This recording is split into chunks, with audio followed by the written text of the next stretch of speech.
저희 누구거든요? 이걸 진짜 친절히 웃기겠다. 시원이도 매길 거야? 시원이하고 친해? 아니요. 아, 안 친해? 네. 시원이 먹으면 어떻게 될지 모르겠나. 약간 빼먹을 것 같은데 지금. 진짜. 봐봐. 그 원자의 스펙트럼 여기서부터 할게요. 스펙트럼부터. 페이지가 몇 페이지냐면 37페이지입니다.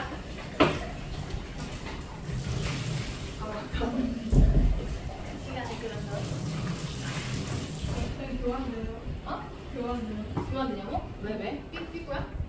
약간 아 진짜? 비슷할 정도네 아마? 약간 이게 구멍 뚫는 거가 아마 탁탁탁 안 되는 거예요. 체크. 잠깐만.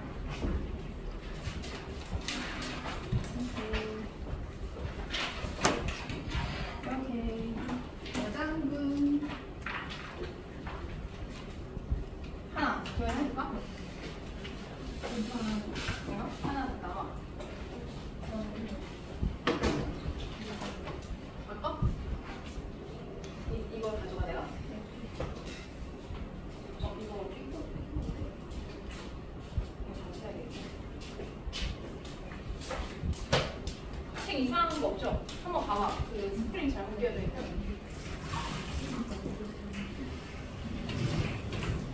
유사?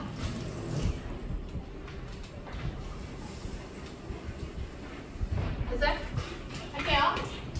자, 우리 그 원자의 스펙트럼. 자, 스펙트럼은요, 이제 빛이 파장에 따라서 분리되면서 나타나는 색깔의 띠를 우리가 스펙트럼이라고 합니다. 그렇죠? 스펙트럼의 종류가 크게 두 가지가 있었죠. 첫 번째 연속 스펙트럼이 있고요. 그다음 두 번째 무슨 스펙트럼이 있냐? 선 스펙트럼이 있었잖아요. 우리 연속 스펙트럼은요, 뭐를 관찰했을 때 볼 수 있는 게 연속 스펙트럼이었지? 햇빛, 그쵸? 햇빛, 백열등, 그쵸? 햇빛이나 백열등을 관찰했을 때 우리가 확인할 수 있는 게 연속 스펙트럼이었어. 그래서 색깔의 띠가요, 모든 파장에서 연속적으로 나타나는 스펙트럼이라고 해서 우리가 연속 스펙트럼이다 이렇게 이름을 붙였지.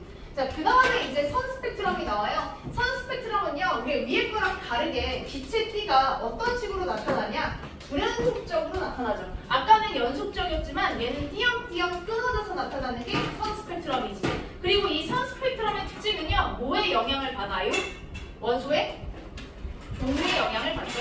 그래서 원소의 종류에 따라서 밝은 선의 위치라든지 밝은 선의 개수라든지 이런 것들이 어때? 다 다르게 나타나는 게 얘네들의 특징이죠. 자, 그래서 우리가 선 스펙트럼을 또 두 가지로 나눠서 얘기했습니다. 방출과 그 다음에 뭐가 있었냐면 흡수가 있었죠. 자, 방출 같은 경우는요, 무슨 기체를 관찰했을 때 나타나는 게 방출이었냐? 고온의 기체를 관찰했을 때 나타나는 게 방출이었죠. 그렇죠? 그래서 고온의 기체의 대표적인 예시가 바로 뭐가 있냐면 수소 방정관이 있었어요. 수소 방정관이 뭐야? 수소한테 에너지를 빼내는 게 아니고 수소 방정관이라고 하면 수소한테 에너지를 뭐 하는 거예요? 매기는 거죠. 그치? 자, 수소 방정관이 나왔다. 그러면 이거는 수소가 뜨거운 상태다라고 생각하시면 됩니다. 알겠죠? 자, 뜨거운 수소가 이제 식는 과정에서 빛을 뿜어내는 거야. 이 뿜어내는 빛을 분광기에 집어넣잖아? 그럼 이 빛들이 쪼개지면서 검은색 바탕에 특정한 뭐야? 해당 빛이 이렇게 찍히는 거를 우리가 확인할 수 있는 게 방출 스펙트럼이죠. 그럼 반대로 흡수 스펙트럼은 어때요? 흡수 스펙트럼은요, 우리 백색광이 있는데 백색광이 앞에 무슨 기체를 뚫고 지나가냐? 저온의 기체를 뚫고 지나가죠. 그럼 저온의 기체가 백색광이 갖고 있는 빛들의 일부를 뭐 한다고 했지? 파먹는다고 했었잖아. 그래서 연속적인 형태의 스펙트럼 안에 사이사이에 빛들이 사라지니까 검은색의 흡수선이 나타나는 걸 우리는 흡수 스펙트럼이다 라고 얘기했었지. 그래서 밑에 백색광을 저온의 기체에 통과시켰을 때 나타나는 선 스펙트럼을 흡수 스펙트럼이라고 부른다. 그래서 이제 특정한 파장의 빛들만 흡수되니까 연속적인 스펙트럼 안에 검은색의 흡수선이 나타나는 게 얘네들의 특징이야 라고 설명하고 있어요. 자, 그리고 한 가지 더 알고 가야 되는 게 뭐냐면 파장과 진동수입니다. 이 단원에서 되게 중요한 게 파장과 진동수야. 파장에 대한 기호 이제부터 어떻게 쓸 거냐면 람다라고 쓸 거예요. 오케이? 그래서 파장에 대한 기호 람다, 그 다음에 진동수에 대한 기호 F가, 그쵸? 프리퀀시 앞글자를 따서 F 이렇게 쓰도록 할 거예요. 근데 보니까요, 지금 파장하고 진동수가 서로 비례인 것 같아? 반비례인 것 같아? 반비례죠. 그치? 그래서 파장과 진동수는 서로 반비례래요. 그리고 또 한 가지 여기다가 표시를 하면 에너지가 있죠. 에너지 같은 경우는 누구를 따라가냐? 진동수를 따라가요. 그래서 진동수가 작으면 에너지도 작음이시다. 진동수가 크면 에너지도 어때? 크다. 이렇게 말할 수 있어요.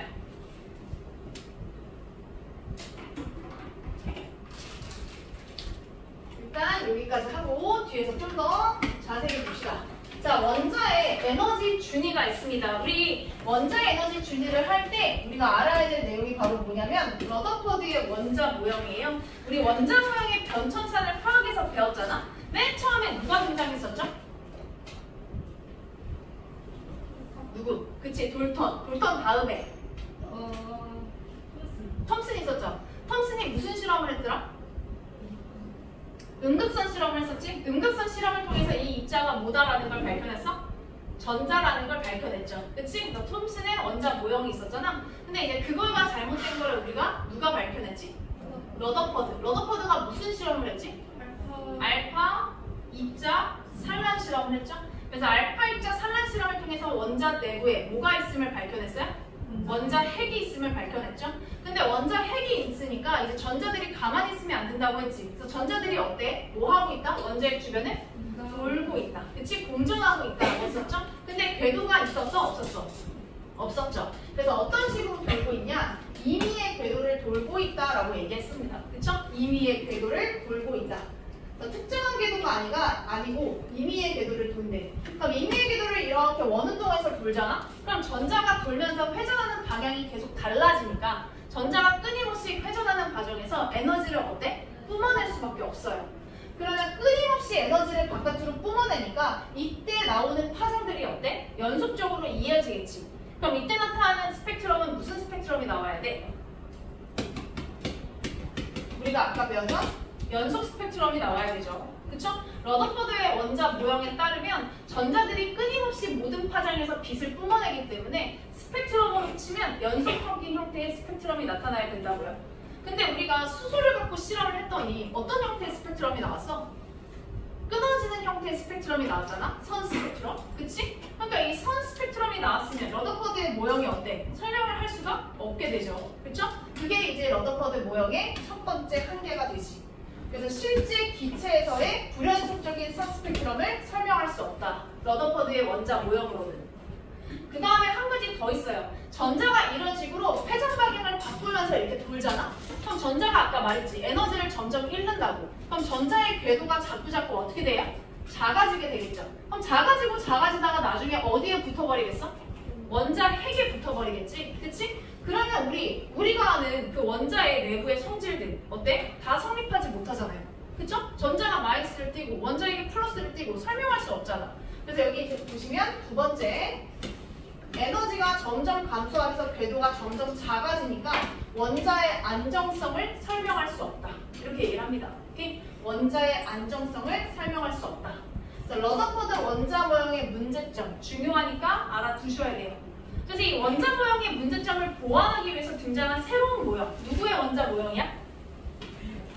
보어죠. 그치? 보어의 원자 모형의 등장입니다. 그래서 우리 원자의 중심에 있는 원자의 주변을 전자가 돌고 있대. 근데 이 전자가 도는데 어디를 돈다? 특정한 궤도위를 돈다라고 얘기를 하죠. 그래서 이 전자가 도는 특정한 궤도를 네 글자로 뭐라고 부르기로 했어요? 전자 껍질이라고 부르기로 했지. 그리고 이 전자 껍질마다 특정한 무슨 값을 갖냐? 에너지 값을 갖죠. 이 에너지 값을 우리는 5글자로 뭐라고 불러요? 에너지 준위라고 불렀죠. 그리고 또 우리 에너지 준위를 얘기할 때 이 껍질마다 갖고 있는 숫자가 있는데 그걸 주양자수라고 했었잖아. 이 주양자수에 따라서 껍질이 갖고 있는 에너지 값도 덩달아 어때? 비례해서 커진다라고 배웠지. 그래서 첫 번째 껍질이 갖는 에너지보다 두 번째 껍질이, 그 다음에 두 번째 껍질이 갖는 에너지보다 세 번째 껍질이, 그치? 그래서 우리 주양자수가 커질수록, 즉 원자 핵으로부터 멀어질수록 갖고 있는 에너지 준위값도 덩달아 커진다. 이렇게 얘기했었잖아요. 기억나죠? 자, 그래서 밑에 뭐 되어 있는 내용들 그대로 뭐 설명하자면요. 궤도와 양자수, 원자에게 가까운 가장 가까운 궤도부터 1, 2, 3의 궤도라고 부르며 얘를 양자수라고 우리가 얘기를 한다. 그리고 전자는 양자수하고 관련된 특정한 뭐만 갖고 있냐? 에너지 값만 가질 수 있다. 그 에너지 값을 우리가 아까 얘기했던 에너지 준위라고 부른다. 그래서 양자수가 커질수록 에너지의 준위 값도 어때? 덩달아 커지는 특징이 있다. 그리고 이제 전자의 전이 과정에 대해서 얘기해 봅시다. 전자의 전이, 전자의 이동을 말합니다. 오케이? 자, 이 전자가요, 에너지 준위 사이를 왔다 갔다 할 때 이 전자는 에너지 준위 사이에 어때? 차이만큼에 해당하는 에너지를 어때요? 흡수하거나 아니면 뭐야? 방출할 수 있다라고 얘기를 합니다. 오케이? 자, 그러면 우리 문제가 이렇게 나올 거예요. 전자가 에너지를 흡수하니? 방출하니? 이런 식으로 물어볼 거란 말이야. 흡수하게 되면 어떻게 되겠어요? 전자가 더 높은 껍질로 뭐 하는 거야? 올라가는 거겠지? 그럼 방출하는 거는 뭐겠어요? 전자가 높은 껍질에서 낮은 껍질로 점점 뭐 하는 거야? 떨어지는 거 되겠지? 그치? 그런 식으로만 이해하면 돼요. 그리고 이게 전자가 이렇게 전이하는 과정에서 뭐를 한다고요? 에너지를 방출하거나 에너지를 뭐 한다고? 흡수한다고요. 근데 이때 해당하는 에너지라는 건 전기일 수도 있고 빛일 수도 있고 열일 수도 있어. 그래서 에너지의 형태라는 건 워낙 다양하잖아. 그쵸? 근데 이 전자가 전이하는 과정에서 빨아들이는 또는 방출하는 에너지는 전기, 빛, 열 여러 가지가 될 수 있다고. 근데 이제 우리가 물리에서 설명할 때는 누구를 갖고 예시를 들 거냐? 빛을 가지고 예시를 들 거야. 그래서 전자가 이렇게 전이하는 과정에서 빛 에너지를 빨아들인다라고 생각하시면 돼요. 그래서 우리 이 빛이 가진 에너지를 정의하는 식 자체를 배워야 됩니다. 그래서 빛이 가진 에너지. 그리고 우리가 빛을 이제부터 하나의 입자로 취급할 거거든요. 그래서 빛 입자라고 해서 이제부터 광자라고 부를 거예요. 그래서 광자의 에너지 이런 식으로도 부릅니다. 빛광자를 써서.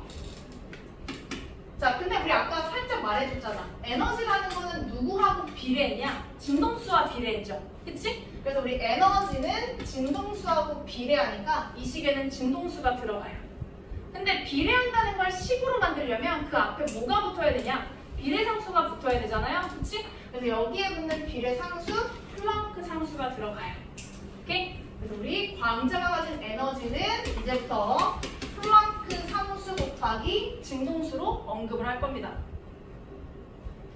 그래서 발음하는 거, 그쵸? 예전에 중학교는 알려줬는데 어떻게 읽어야 돼 이거? 플랑크 상수라고 한 없어 보여. 이거 물리하는 사람처럼 우리가 보이려면 이거 에너지는 F. 야, 떨어요. 학교 했을 김주현쌤 했다며. 그치? 너도 했어? F 막 이렇게 했다며.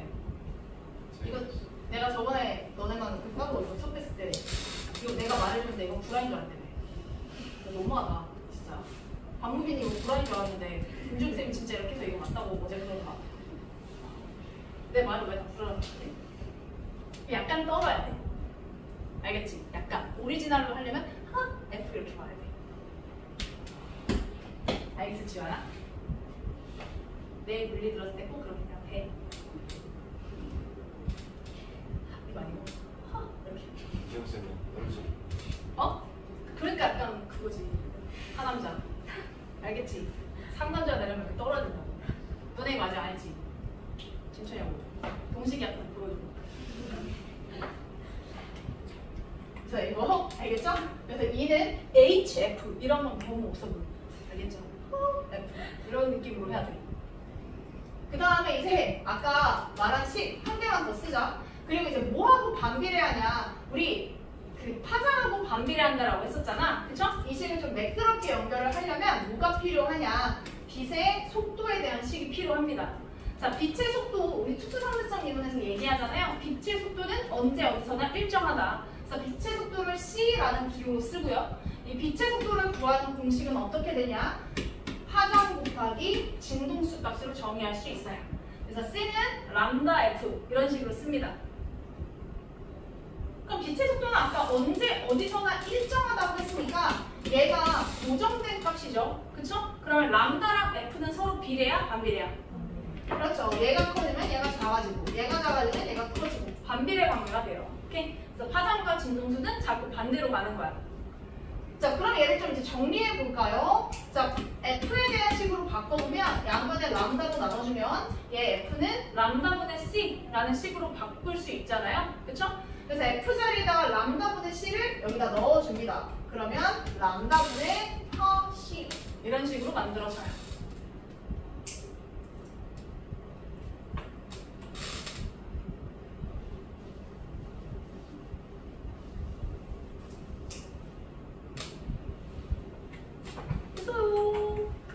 자, 밑에 이어갑니다. 여기 원자의 선 스펙트럼 보이죠?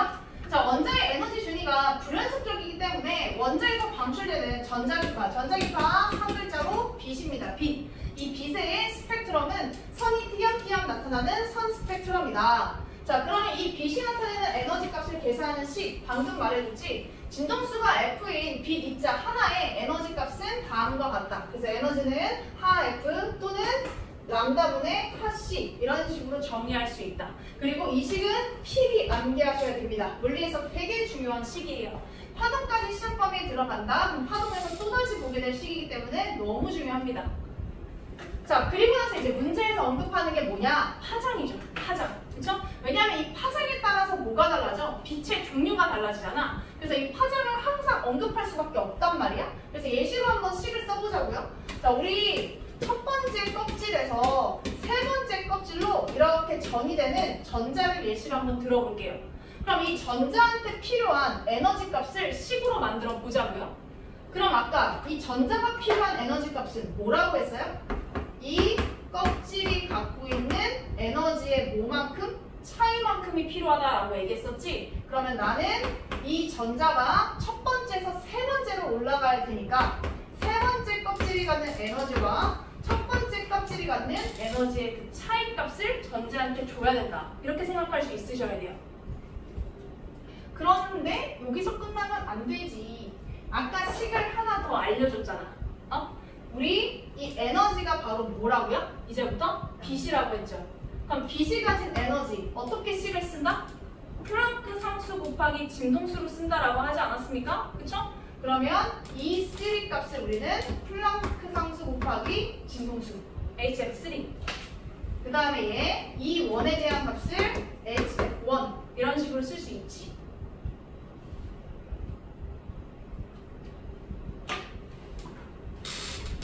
그리고 또 하나씩 쓸 수 있잖아요.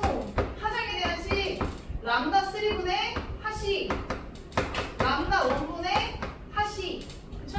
이런 식으로 식을 만들어낼 수 있죠.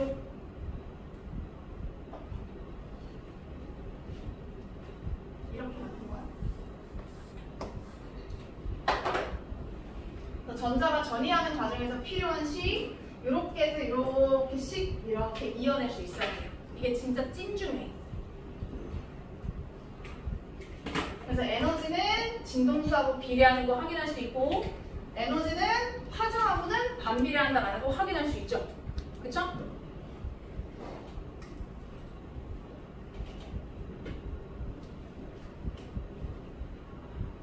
됐어요. 뒤로 갈게요.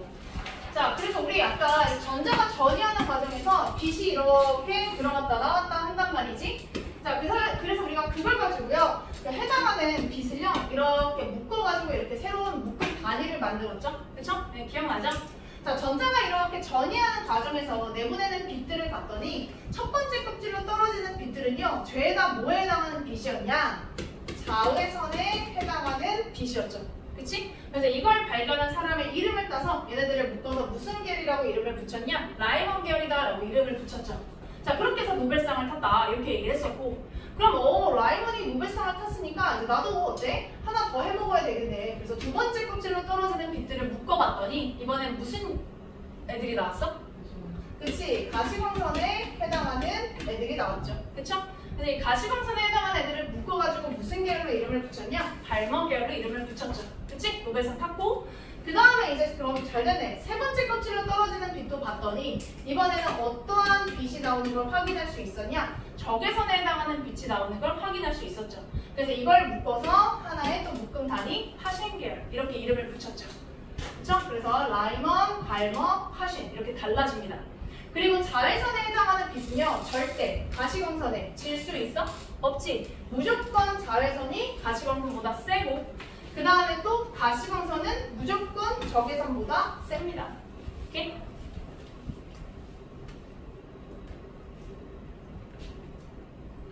그 다음에 이제 아까 껍질마다 어때? 특유의 에너지 값을 갖는다고 했었잖아. 이제 이 껍질이 갖는 에너지 값을 에너지 준이라고 했는데 그 에너지 준위 값을 계산하는 식이 바로 얘입니다. 마이너스 n제곱분의 k값이라고 우리가 보통 얘기를 하지. 그래서 에너지 준위 값은 마이너스 n제곱분의 k. 여기서는 13.6 일렉트로볼트라고 얘기를 하는데 뭐 식의 의미는 크게 없고요. 치환해서 보통 마이너스 n제곱분의 k 이렇게 쓰죠. 자, 그 다음에 여기 다 됐고 뒤로 가볼게요. 자, 스펙트럼의 관찰이야. 이제 내신에서 나오기 되게 좋은 주제인데 자, 스펙트럼을 관찰했을 때 어떤 걸 관찰하는 건지 매칭시키는 문제가 나올 수 있어요. 자, 그거의 대표적인 예시가 바로 요 실험이거든요. 요 문제. 자, 여기를 잘 보면요. 자, 관찰하는 빛이 몇 종류냐? 세 종류가 있어요. 첫 번째, 백열등에서 나오는 빛을 관찰하는 경우. 그 다음에 두 번째, 저온기체라는 통강한 백열등 빛을 관찰하는 경우. 그 다음에 세 번째, 수소기체 방정관에서 나오는 빛을 관찰하는 경우. 이 세 가지를 가지고 A, B, C하고 매칭하라는 문제가 나온다 이거지. 그러면 일단 백열등에서 나오는 빛을 관찰하면 무슨 형태의 스펙트럼이 나와야 돼? 그치, 연속적인 형태의 스펙트럼이 나와야 되죠. 그쵸? 그래서 우리 얘가 바로 뭐다? 백열등을 관찰했을 때 나오는 스펙트럼이다.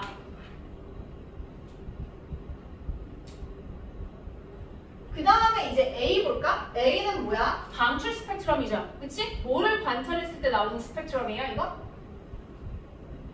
아까 고온의 기체라고 했잖아? 고온의 기체. 다른 말로 뭐라고도 나온다? 수소기체 방정관이라고 얘기했었지? 그럼 얘가 수소기체 방정관을 관찰했을 때 나오는 스펙트럼이죠. 그쵸? 그러면 C는요? C는 저온의 기체를 뚫고 들어가는 거라고 했지? 백열등에서 나오는 빛이 저온의 기체 간에 이렇게 뚫고 들어가는 과정에서 일부의 빛이 빨아먹힌다라고 했었잖아. 그쵸?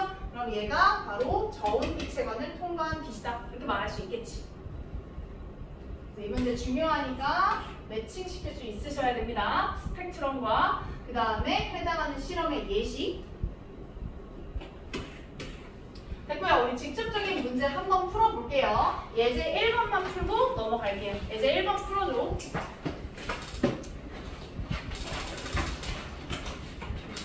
이거 치킨 무 냄새. 헹구고 가야지.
괜찮은 거야.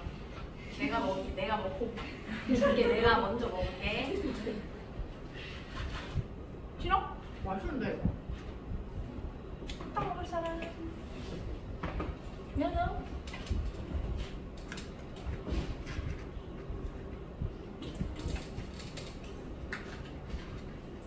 네 손가락을 좀 그거 하나 먹으려고 네 손가락을.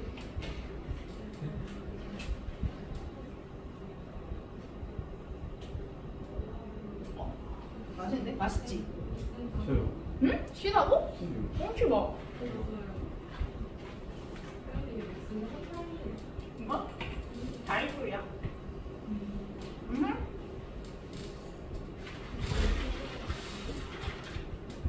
맛있는데? 복숭아 맛이야.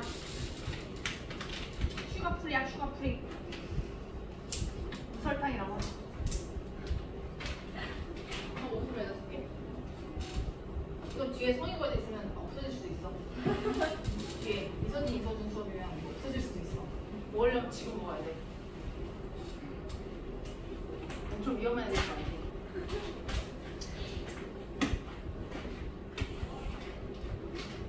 자, 보죠. 자, 이 문제 되게 중요하다고 했잖아. 그치? 잘 한번 봅시다. 자, 수소원자 모형에서 양자수 n에 따른 전자의 궤도와 그 다음에 전자의 전이 A, B, C를 나타낸 것이다 라고 얘기를 합니다. 자, 이때 A, B, C 과정에서 흡수하거나 방출하는 그 에너지 값을 우리가 파장을 람다 A, 람다 B, 람다 C로 이렇게 표현을 했대요. 그리고 n 값에 따른 에너지 준위 값을 EN이다 라고 설명을 하고 있어요. 그러면 아까랑 동일하게 첫 번째 거지 E1, E2, E3 이렇게 놓고 일단 쓰고 들어가자고요. 자, A 같은 경우는 지금 보니까 세 번째에서 첫 번째로 가요. 그러면 높은 데서 낮은 곳으로 떨어지는 거니까 빛이 어떻게 되냐? 방출되겠죠? 그래서 A에서는 빛이 바깥으로 뿜어져 나온다 이렇게 말할 수 있고요. 그 다음에 이제 니은에 대한 문제인데 니은에 대한 문제 쫄지 말고요. 지금 보면 람다 A분의 1, 람다 B분의 1, 람다 C분의 1이잖아. 그치? 근데 우리 아까 에너지를 구하는 식이 람다 F이다. 미안. 하 F이다. 그 다음에 람다분의 하 C 값이었잖아요. 그쵸? 그러면 여기다가 내가 플랑크 상수 곱하기 빛의 속도만 이렇게 곱해주잖아. 그러면 이 식은 자동으로 에너지에 대한 식이 되죠. 그래서 람다분의 하 C가 에너지와 관련된 식이었으니까 에너지 A, 에너지 B, 에너지 C 이런 식으로 우리가 이렇게 연결될 수가 있어요. 그럼 이것만 맞는지 보면 되는 거 아닙니까? 그치? 근데 우리가 E3를 보니까 E3는요, A는요, E3에서 E1으로 이렇게 내려가는 빛이야. 그럼 이 빛이 가진 에너지를 구하라고 하면 E3-E1 이렇게 말할 수 있죠. 요게 EA 값 이렇게 쓸 수 있지. 그러면 C 같은 경우는요. C는 두 번째에서 세 번째로 올라가는 거지만 어쨌든 두 번째에서 세 번째로 올라갈 때도 빨아들이는 빛은 결국 뭐예요? E3에서 E2를 뺀 값만큼 얘가 빨아들여야 되겠죠? 그치? 그래서 식의 차이가 없죠. 그쵸? 흡수하는 거나 방출하는 거나 어차피 에너지의 크기는 똑같으니까. 그럼 B도 어떻게 됩니까?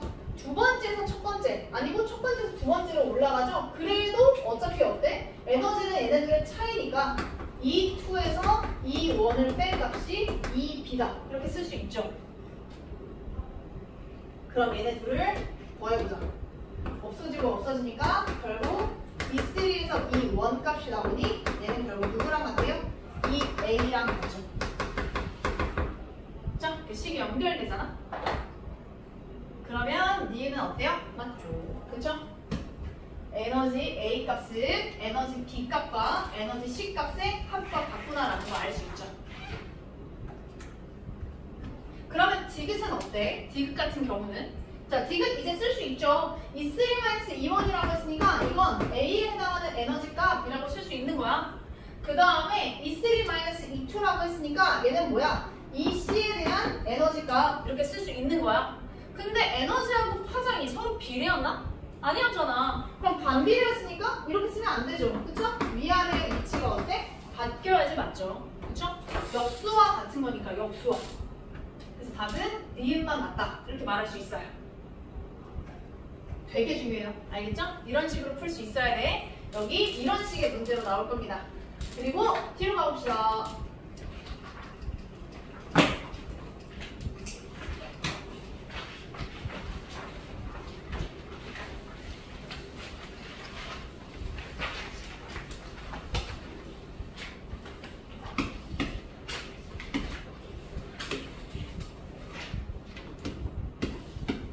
자, 이제 여기는요, 주제가 뭐로 넘어가냐?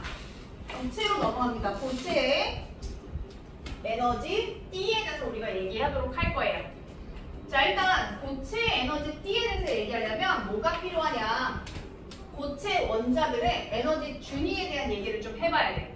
자, 우리 기체 같은 경우는요, 입자하고 입자 사이 거리가 굉장히 어때? 멀죠? 그치? 서로 굉장히 거리가 멀어. 서로 굉장히 거리가 멀면 서로에게 영향을 잘 줄까 안 줄까? 안 줘. 근데 고체 같은 경우는 어때? 거리가 너무 가까워. 거리가 너무 가까우니까 서로에게 어때요? 영향을 많이 준다는 거야. 그럼 예를 들어 보자. 지환이가 이렇게 자취를 한다고 할게요. 지환이. 자, 지환이가 이제 수도권으로 대학에 가서 자취를 해. 그럼 지환이 방에다 뭐 두고 싶어? 컴퓨터. 지환이 컴퓨터. 지환이 컴퓨터 이렇게 둔다고 해볼게. 또 지환이 뭐 두고 싶어? 자취방에? 의자요. 의자요? 의자? 의자 어떻게 돼? 자, 의자. 그 다음에 또 책상이요? 책상. 어디? 컴퓨터 옆에? 네. 책상. 또 지환이 뭐 두고 싶어요? 책장이요. 책장. 협소적이네. 또 침대요? 침대. 어디다 둘까? 침대. 밑에요. 여기야? 여기 침대. 그럼 지안이 이렇게 자고 있어요. 또? 두고 싶어 있어요? 끝! 아, 좋아요. 다른 애 확실히 학구적이네. 다른 건 하니까 막 온갖 거 다 나와서 뭐 여자를 주고 싶다 말하더라고. 다행이네. 이미지 관리하는 건 아니지? 여기 있잖아. 맞네. 그러면 이제 지연이가 이렇게 집에 자취를 하니까 지연이가 자취한다는 소문을 듣고 이제 놀러온 친구가 있어. 누구 놀러오게 하고 싶어? 누구 부를까? 부르고 싶은 친구.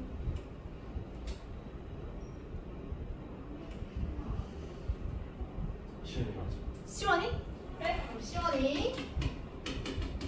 그럼 시원이를 부를게요. 그래서 시원이가 지원이 집에 놀러 온 거야. 그랬더니 시원이가 너 혼자 사는 게 너무 부러워서 나도 같이 살고 싶대. 그래서 시원이가 같이 살고 싶다면 너 살 거야? 아, 그래? 좀 곤란한데? 같이 살 만한 애를 물어볼까? 오, 너무 너무해. 일단 시원이랑 같이, 아니 시원이래. 시원이랑 같이 사는 걸로 해볼게. 그럼 시원이가 지원이가 침대가 놓는 자리가 너무 마음에 드는 거야. 그래서 나도 여기서 자야 되겠대. 그래서 지환이가 이렇게 매트리스 위에 누워있는데 시원이도 너 위에다가 매트리스를 얹어놓고 그 위에 이렇게 잔대. 이거 말이 돼 안 돼? 괜찮아? 괜찮냐고? 너 호텔방에 너가 누워있는데 너 자리가 마음에 든다고 너 위에 겹쳐. 돼 안 돼? 안 되잖아. 너 방 누구랑 써? 진짜. 혼자 써? 그것도? 네? 봤어요? 룸메이트 있을 거 아니야? 네. 몰라? 알아요. 아, 말하고 싶지 않은 애야? 주는 누구랑 써? 저 여기 없는 똑같이 말하고 싶지 않은 거 없어졌으면 좋겠나 보네. 둘 다? 나연이는? 주연이요. 아, 좋네. 그거 없죠. 그래서 어쨌든 이렇게 하겠대. 그럼 말이 돼, 안 돼? 안 되잖아. 컴퓨터도 너가 여기 컴퓨터 올려놨는데, 너 모니터 위에 자기 모니터 그대로 얹어서 쓰겠대. 그리고 의자도 이 자리가 좋아서 자기 의자 그 위에다 쏟았는데. 그러면 되겠어? 살 수 있어? 시원이랑? 살 수 없지? 그럼 시원이랑 서로 행복하게 살려면 어떻게 해야 돼? 시원이가 침대를 여기다 두면 안 되고, 어디다 놔야 돼? 너 옆으로 이렇게 놔야 되지 않겠어? 그래서 같이 쓸 수 있잖아. 컴퓨터도 여기 있으면 그 옆에다 컴퓨터 놓고 의자도 여기다 이렇게 놔야지. 컴퓨터처럼 이렇게 컴퓨터 할 수 있지 않겠어? 맞지? 같이 살려면 약간씩 뭐 해야 돼? 살짝씩 양보해야 되잖아. 그치? 그럼 침대에서 같이 자? 아니야? 호텔에서? 방이 두 종류가 있대. 한 침대랑 두 침대랑. 아 그럼 가봐야지 알아? 재밌겠네. 한 침대에서 자면 재밌겠다. 조심해. 봐봐. 그래서 여기 마찬가지야. 우리 혼자 살 때는요, 뭘 놔도 어때? 상관이 없죠? 그치? 어차피 혼자 사니까 내가 놔두고 싶은 거 위치에다가 그냥 놔두면 되잖아. 컴퓨터, 의자, 그다음 책장, 책상 뭐 이런 식으로 만들어 놓으면 되는 거 아니에요? 그치? 근데 아까 봤잖아. 지원이가 있던 곳에 누가 왔어? 시원이가 왔잖아. 그럼 이제 어떻게? 같이 놓을 수 있어? 없어? 없지? 지원이가 침대 먼저 놨으면 시원이 침대는 어때? 거기에 같은 위치에 못 놓으니까 살짝 어때야 돼요? 옆으로 이렇게 비껴서 놔야 되지 않겠어요? 살짝 비껴서. 이렇게 조금 약간 극단적으로 그린 거야. 그 다음에 또 얘도 마찬가지지. 지연이가 여기다가 이렇게 책상을 놨으면 시원이 책상 어때? 옆으로 가야 되니까 어때? 이런 식으로 이렇게 갈라져야 되지 않겠어요? 그치? 근데 이게 시원이 한 명이 아니고요. 여러 명이 들어와요. 여러 명이 같이 살자고 들어와. 그럼 침대 옆에 침대가 자꾸 이렇게 늘어나지 않겠어? 그럼 이게 나중에는 마치 뭐 같아? 선들이 이렇게 미세하게 이렇게 갈라지면 우리가 멀리서 볼 때 마치 하나의 뭐랑 같아요? 면처럼 보이죠? 그쵸? 그래서 이 에너지 준위의 묶음을 이제 새롭게 부를 거예요. 그래서 얘를 이제부터 뭐라고 부를 거냐? 에너지 띠라고 부를 거야. 오케이? 연속적인 형태의 에너지 준위의 묶음을 하나로 묶어서 에너지 띠라고 부른다고요. 그래서 여기 이제 보자. 고체 원자의 에너지 준위. 원자 사이의 거리가 매우 가까우니까 인접한 원자들의 전자 궤도가 어때? 겹치게 된다고요. 그러면 이제 어떻게 해야 돼? 파울리, 베타물리 배웠죠? 그치? 에너지 준위. 그러니까 양자수 4개가 똑같은 일란성 쌍둥이는 이 세상에 존재하면 안 된다라고 했었잖아. 그래서 이 양자수가 갈라져야 되니까 미세한 차이를 두면서 어때? 이렇게 자꾸 옆으로 비껴 나가겠지. 그렇게 수많은 애들이 비껴 나가게 되면 어떻게 된다고요? 마치 연속적인 형태의 띠가 만들어진다고. 그래서 이제부터 우리는 그거를 뭐라고 부를 거냐? 에너지 띠라고 얘기를 하도록 할 거예요. 자, 그래서 이제 전자가 존재할 수 있는 영역 자체를 부르는 말이 있거든요. 이 전자가 존재할 수 있는 영역 자체를 이제부터 뭐라고 부를 거냐? 허용된 띠라고 얘기를 할 겁니다. 그래서 우리가 원자 핵에서 전자를 이렇게 채울 때 원자 핵에 가까운 부분부터 전자를 차곡차곡 채워놨던 거 기억나요? 그래서 에너지띠도 마찬가지야. 여기 이렇게 에너지띠들이 있으면 여기서도 역시 어때? 아래쪽부터 전자를 이렇게 차곡차곡 채워서 올라가야 돼. 자, 그렇게 차곡차곡 채워서 올라가다 보면 어떤 애들이 존재하게 되냐? 전자가 이렇게 가득 들어있는 최상단에 에너지 띠가 나온단 말이에요. 그 에너지 띠를 따로 부르는 말이 있어요. 그걸 뭐라고 부를 거냐? 원자가 띠라고 부를 겁니다. 전자를 차곡차곡 이렇게 채우다 보면 에너지 값이 가장 높은 에너지 띠가 이렇게 존재하게 된단 말이야. 그 에너지 띠를 이제부터 뭐라고 부르냐? 원자가 띠라고 부를 거라고요. 그리고 여기까지 전자가 가득 채워져 있고 그 다음 위에부터는 어때요? 전자가 채워질 수는 있지만 전자가 비어있는 부분이 있겠지. 이 전자가 비어있는 에너지의 띠를 우리는 뭐라고 얘기를 할 거냐? 전도띠라고 할 거예요. 전도띠. 오케이? 그래서 원자가 띠 바로 위에 전자가 채워지지 않은 띠를 우리는 전도띠라고 합니다. 둘 다 전자가 들어갈 수 있으니까 허용된 띠에 속하겠지. 근데 전자가 들어갈 수 없는 영역대가 생기죠. 그쵸? 에너지하고 에너지 띠 그 사이. 그럼 이 에너지 띠하고 에너지 띠 사이를 이제부터 뭐라고 부르냐? 띠간경이라고 부를 거예요. 다른 말로 띠 틈이라고 합니다. 그래서 에너지 띠 사이사이의 간격을 말하고 전자는 이 영역에 해당하는 에너지 준위값을 가질 수 없다. 이렇게 말을 하죠. 그쵸? 가질 수 없어요. 그럼 맞아 볼게. 이제 한 쪽 남았거든요. 자, 고체의 전기 전도성에 대해서 얘기해 봅시다. 성이라는 말은 성질의 줄임말이에요. 알겠죠? 그래서 읽어보면 전자가 모두 채워진 원자가 T에 해당하는 에너지를 갖는 전자들이 이제 나타날 거예요. 근데 이 전자들은요, 뭐래요? 움직일 수 있다, 없다? 없어요. 우리가 아까 봤듯이 원자가 T에 있는 전자들 있잖아? 이 전자들은 원자 핵에 묶여 있어서 움직일 수가 없어. 이런 전자를 뭐라고 부를 거냐? 구속된 전자라고 부를 거야. 원자 핵에 꽉 묶여 있어서 움직일 수 없는 전자를 구속된 전자라고 얘기를 할 거라고.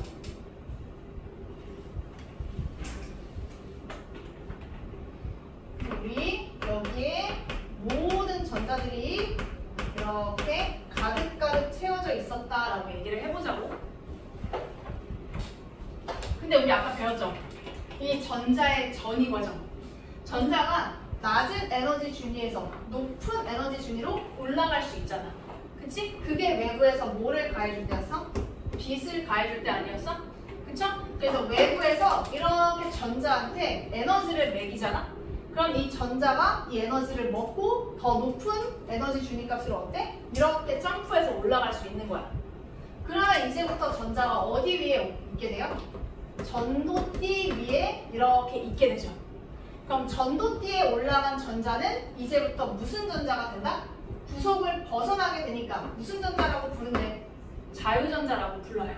오케이? 그래서 구속을 벗어난 전자다 해서 자유전자라고 해. 그럼 여기서부터 이 전자는 어떻게 할 수 있다? 움직일 수 있죠. 제가 외부에서 플러스 마이너스를 이렇게 걸어준다고 생각을 해보세요. 그럼 여기 있는 전자들이 어느 쪽으로 끌려갈 수 있겠습니까? 당연히 플러스 쪽으로 끌려갈 수 있겠죠. 그치? 이 전자들이 플러스 쪽으로 이렇게 이동할 수 있으니까 이 이동에 따라서 당연히 전류가 흐르겠지. 그래서 자유전자 한번 읽어볼게. 자, 원자과 D에 있었던 전자. 아까 이 전자는 분명히 구속된 상태라고 얘기했었지? 근데 이 전자한테 뭐를 준다? D 간격 이상만큼의 에너지를 주는 거야. 빛일 수도 있고 열일 수도 있고 전기일 수도 있다라고 했습니다. 그러면 이 전자가 어떻게 된다? 전도띠로 이렇게 전이 되면서 올라가게 된다고요. 그럼 전도띠로 이렇게 올라가게 되면 이 전자는 아까 말했듯이 자유롭게 움직이는 자유전자가 된다. 이렇게 말할 수 있다고.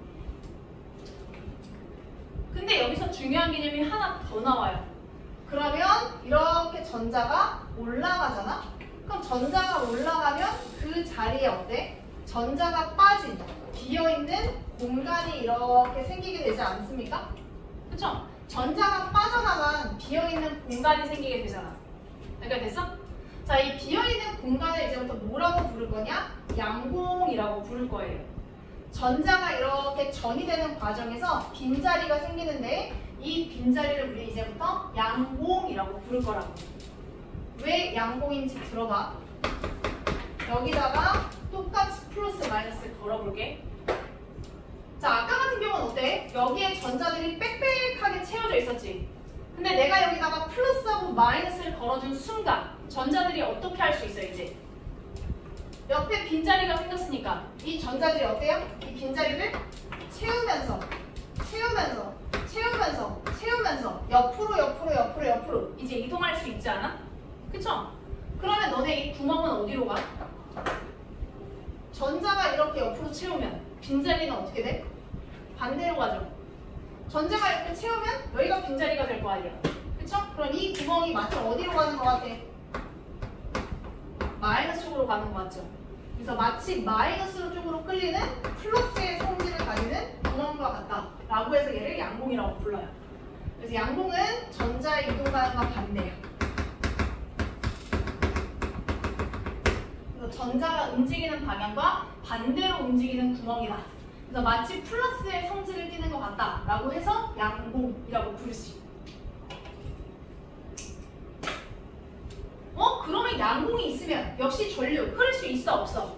있죠? 그치? 전자들이 이동하잖아요 어쨌든. 그쵸? 그럼 양공이 있으면 역시 얘 전류 흐르죠.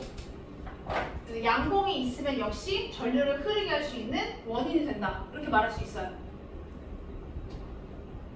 그래서 양공, 원자과 D에 전자가 채워질 수 있는 빈자리를 우리가 뜻하는 걸 양공이라고 합니다. 오케이? 그래서 밑에 읽어보시면요. 이웃하고 있는 전자들이 이렇게 채워지면서 움직일 수 있기 때문에 마치 무슨 전하를 띤 입자와 같냐? 양전하를 띤 입자와 같은 역할을 한다고요. 그래서 이름을 양공이라고 불러. 그래서 우리 전류를 흐르게 하는 원인은 두 가지예요. 자유전자 또는 양보. 오케이? 둘 중에 하나만 있어도 전류는 흘러요. 그래서 5원이라고 쓴 거야. 그리고 한 가지 더 알고 있어야 돼. 자유전자가 있는 위치는 무조건 어디냐? 전도띠만 돼요. 자유전자는 무조건 전도띠밖에 없어. 오케이? 지은, 지읒 이렇게 외우세요. 자유전자는 전도띠에만 있다. 그리고 양봉은 반드시 어디에만 생긴다? 원자과 띠에만 생겨요. 그래서 이응, 이응. 양봉은 반드시 원자과 띠에만 있고 자유전자는 반드시 전도띠에만 있다고요. 전도띠가 아닌 곳에 있으면 자유전자라고 하면 돼, 안 돼? 안 돼. 알겠죠? 이거 조심해야 돼. 여기는 개념이 진짜 중요해. 그래서 개념 위주로 나오기 때문에 잘 봐둬야 돼. 됐습니다. 뒤로 가요. 자, 그럼 이제 고체 에너지 구조에 대해서 얘기를 할 거고, 그걸 가지고 우리는 뭐를 계산할 거냐? 얼마큼 그럼 전기가 잘 통하는지, 잘 통하는 정도, 전기 전도 도에 대해서 얘기를 할 거예요. 오케이? 자, 전기가 개 잘 통하는 게 바로 누구냐? 우리 도체라고 하죠, 도체. 자, 도체 같은 경우는요, 생리 꼬라지를 보니까 전도띠하고 원자과띠가 완전히 어떻게 돼 있어? 붙어 있죠. 그치? 또는 아예 겹쳐져 있어요. 그럼 내가 에너지를 찔끔만 줘도 쉽게 뭐가 생길 수 있냐? 전자가 이렇게 생길 수 있죠. 그쵸? 그래서 도체 같은 경우는 평상시에 전기 저항이 어때? 굉장히 작아서 전류가 졸라 잘 흐르지. 그럼 도체에서 왜 전기가 잘 통해요? 라고 물어보잖아? 그러면 자유전자 때문이에요? 라고 대답하면 돼. 도체가 전류가 잘 흐르는 원인은 자유전자야, 자유전자. 도체는 기본적으로 자유전자가 많아. 그래서 자유전자 때문에 전류가 잘 흐르는 거야. 그럼 반대로 우리 절연체, 부도체 보이죠? 전류가 잘 안 통해요. 이유는 왜 그런 거 같아? 간격이 어때? 졸라 넓잖아. 그치? 그러니까 이거 전자가 잘 전이할 수 있어? 없어? 없지. 그치? 그러니까 전류가 잘 흐르지 못해요. 그럼 반도체는 어때? 적당한 간격을 두고 있지? 때에 따라서 잘 흐르기도 하고 잘 못 흐르기도 하고. 그쵸? 그게 반도체예요. 체크할 수 있겠죠? 라스트. 자, 전기전도도입니다. 아까 말했죠? 자, 물질의 전기전도성을요, 이제 직접적인 수치로 나타낸 값을 전기전도도라고 얘기를 할 거예요. 자, 그래서 이 전기전도도는 말 그대로 전자가 얼만큼 자유롭게 움직일 수 있는지 그 정도값을 의미하는 숫자다. 이렇게 얘기할 수 있어요. 그래서 이제부터 전기전도도 기호를 어떻게 쓸 거냐? 시그마. 이렇게 쓸 겁니다. 시그마. 자, 우리 전기전도도는요, 일단 얘를 설명하기에 필요한 값이 뭐냐면 저항이야. 우리 중학교 때 배웠죠? 도선의 저항에 영향을 주는 요인, 면적과 길이였잖아? 그치? 저항에 영향을 주는 요인 첫 번째, 면적. 면적이 어떨수록 저항이 커? 그쵸? 좁을수록이죠? 그쵸? 그래서 저항 기호로 R이라고 하고, 그 다음 면적 A라고 하잖아? 그럼 서로 무슨 관계? 반비례. 그럼 길이는 어떨수록? 길수록 저항 크죠? 그래서 길이하고는 무슨 관계? 비례 관계. 그래서 저항은 면적당 길이 값에 비례하지. 근데 비례하니까 얘를 등호로 바꾸려면 역시 뭐가 필요해요? 비례상수 필요하죠? 그치? 그래서 여기에 쓰는 비례상수가 따로 있어요. 그걸 우리는 비저항이라고 하고요. 얘를 이제부터 뭐라고 쓸 거냐? low 라고 할 거예요. 오케이? low. 하나 해봐. 지안아. low. 피 아니야. low. low. 아니야. 자, 우리대로 읽어진 거 못 알겠죠? low.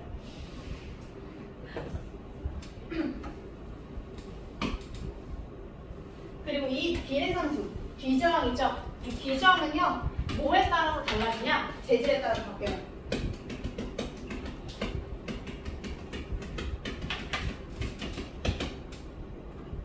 그리고 이 재질에 따라 갖는 보균값이에요. 그러니까 뭐 도선의 재질이 은이냐, 뭐 알루미늄이냐, 뭐 금이냐, 뭐 그거에 따라서 달라지는 값이야. 알겠죠? 그럼 같은 재질이면 비저항도 어떻게 써? 같죠? 그치? 재질이 똑같으면 비저항도 같은 거야. 오케이? 근데 이 비저항을 가지고 누구하고 엮냐? 전기전도도랑 엮습니다. 오케이? 그래서 전기전도도 시그마는 뭐의 역수냐? 러의 역수. 오케이? 그래서 전기전도도는 비저항 비저항과 역수 관계. 학교에서 배우잖아요. 계산하는 식 나올 수 있어요. 연습하셔야 돼요. 알겠죠? 문제집에 잘 안 나와요. 그러니까 기출로는 안 나와. 내신으로 나오는 거야. 이거. 알겠지? 퀴즈 맞춰봐. 자, 우리 구리로 만든 도선이 있어요. 자, 이 도선의 단면적이 10이라고 얘기를 하고요. 도선의 길이가 20cm다라고 얘기를 한번 해볼게요. 자, 그리고 얘가 갖고 있는 비저항 값을 얼마로 잡을 거냐? 1로 잡아보도록 할게요. 아, 비저항이라고 하지 말고 전기전도도로 줄게요. 전기전도도 시그마가 1에 대한 상대값을 갖는다라고 얘기를 해볼게. 자, 근데 내가 구리도선을 어떻게 할 거냐면 반으로 자를 거야. 자, 단면적은 유지한 채, 자, 얘 길이만 10cm로 바꿨어요. 그럼 얘가 갖고 있는 전기전도도의 상대값은 얼마가 됐을까요? 맞춰봐. 이거 맞추면 바로 가고 틀리면 한 문제 더. 준호 가볼까요? 맞추면 바로 갈 수 있어. 지금 싸고 딱 바로 가.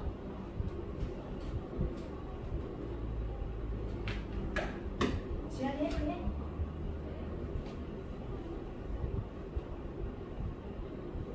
해볼 사람? 또 해볼 사람? 여기 2학살. 또 해볼 사람? 지금 손가락 한 거야? 나연이 해볼래요? 준호 해볼래? 나 지금 바로 갈 수 있어. 3초 줄게, 3초. 몇 점? 3 2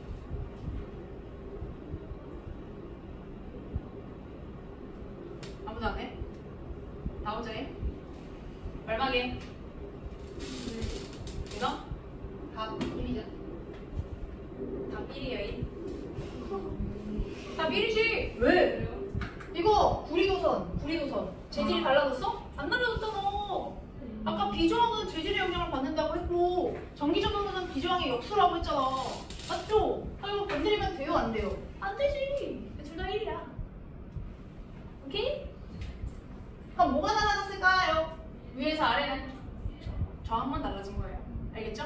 저항만 바뀐 거야. 그래서 저항만 달라진 거야. 오케이? 알겠죠?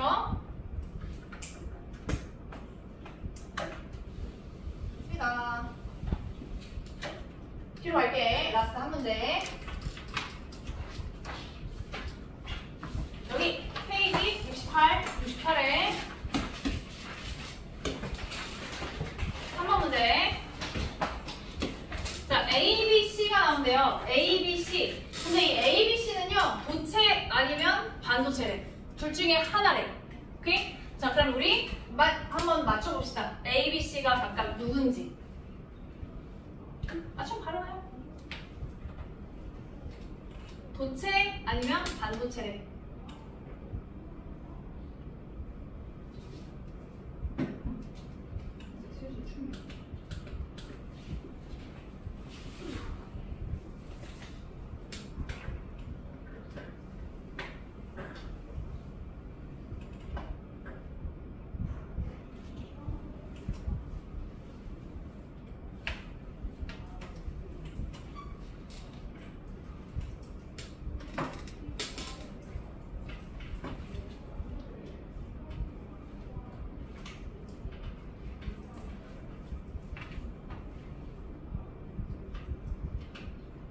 도핑이 뭐예요? 도핑이 웃음을 첨가하는 거.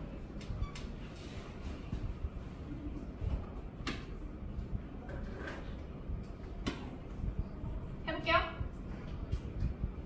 준호 가볼까요? A. 뭐게?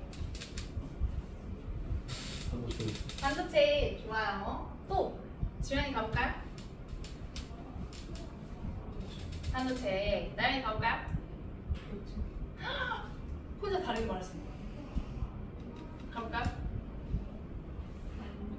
반도체.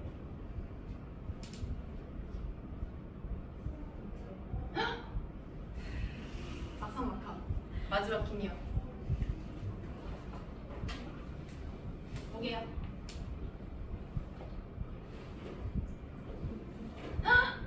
간보게.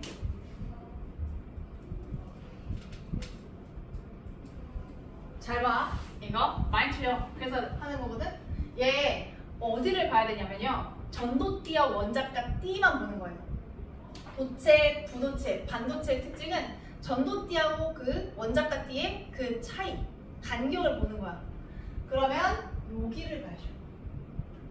얘가 뭐야? 전도띠잖아? 그치? 그럼 얘가 뭐예요? 원자가 띠잖아? 그치? 그러면 얘랑 지금 뭐해? 붙어있지. 그치? 그래서 얘 도체야. 알겠죠? 조심해. 얘네들 사이에 간격이 벌어져 있다고 해서 오케이? 반도체 아니고요. 여기를 봐야 됩니다. 여기. 알겠죠? 가장 끝부분이 닿아 있는지 떨어져 있는지. 그 다음에 얘 떨어져 있죠? 이제 그럼 얘가 뭐가 돼? 반도체. 그럼 C는 또 뭐가 돼? C는 C 여기 봐야죠. 그쵸? 여기 보니까 또 어때? 붙어 있잖아. 그치? 그래서 얘 도체. 이렇게 얘기를 해야 돼요. 그럼 C가 도체야. B가 반도체야. 그럼 반도체보다 도체가 당연히 전기 전도도가 어때요? 크지? 그래서 얘 2.2보다 크다. 이런 식으로 풀면 됩니다. 그리고 밑에 아직 안 했어요. 도핑 아직 안 했어. 반도체에다가 도핑을 하면 이게 원래 통합과학에서 해야 되거든요. 근데 반도체 안 하는 학교가 있어서 모를걸요. 도핑이 불순물을 첨가하는 거야. 불순물을 첨가하면 전기 전도도가 커져요. 알겠죠? 그리고 제가 아까 그래서 알려준 거야.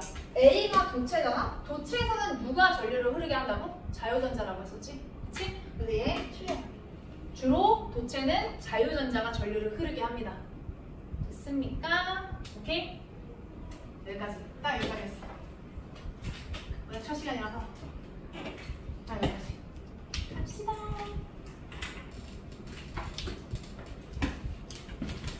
그러면 다음 시간에 특성할게요. 특성 다음 시간에 반드시 끝내야 돼요.